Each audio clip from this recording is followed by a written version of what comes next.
Hey guys, I'm going to give you a quick run through of how to get ear running on your local computer. So what we're going to do is, some of you are probably familiar with like Git and Rails. That's fine. We'll make this quick. Jen, you might not be so familiar with those unless you've done some programming in them. I'll show you how to get everything set up. So the first thing we need to do is we can have GitHub open to our profile. We're going to use this to copy a link here in a moment. But first, open up your terminal.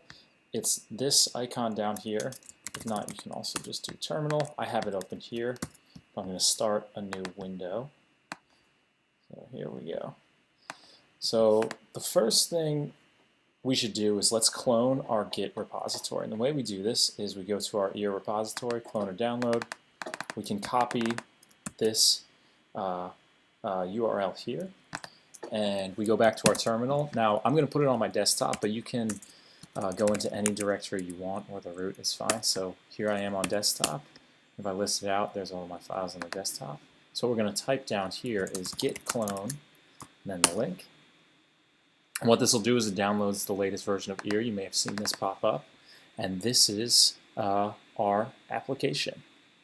So let's jump into that. We can use, I have Sublime Text open. You can use any IDE you want. Open, go to desktop, and then here we have ear. So we'll open that, and here's our Rails app. App, assets, style sheets, JavaScripts, and our views. But let's go into ear, and let's just get Rails running. So if you have Rails running on your computer, you can just do a bundle install, and that will install all the gems here in this gem file. It's like dependencies for our app. If this doesn't work and you don't have Rails running, you may have to run through this. I can send you this link. It says it'll take about 30 minutes. I think it should take like 5. But basically what you do is you just copy and paste a bunch of these commands to install dependencies. We'll need to run Rails. So this is Homebrew. I already have it installed, but sure, let's just do that anyway.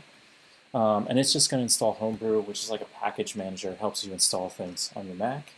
So while that's going, the following command you're going to need to do is install Ruby. So what you can do is, we'll go through line by line here. Now this may take a moment, so I think I'm just going to skip through. And we can copy and paste these. So when that finishes, you'll run a brew install, RB environment, Ruby build, and then follow it with this, and then follow it with these 3 lines. Just copy and pasting them in.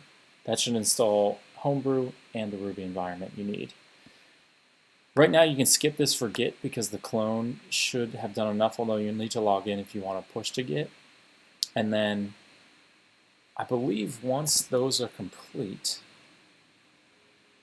you can skip these for now. I'll help you do these as well.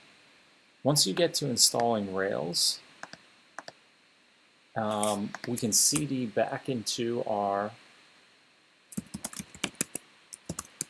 directory and then do a bundle install, and it will take care of bundle install, and then hit enter, and it will take care of all of these guys here.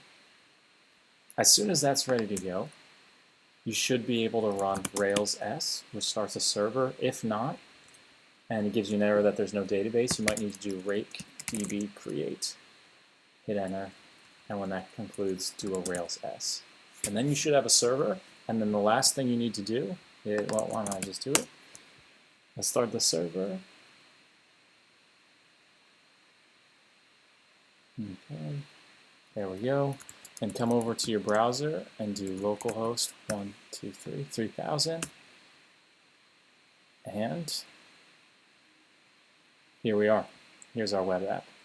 So there's a lot more to this. I can help you guys when you get there. Just let me know if you can get the Rails app up and running on your computer, and we should be good. Thanks.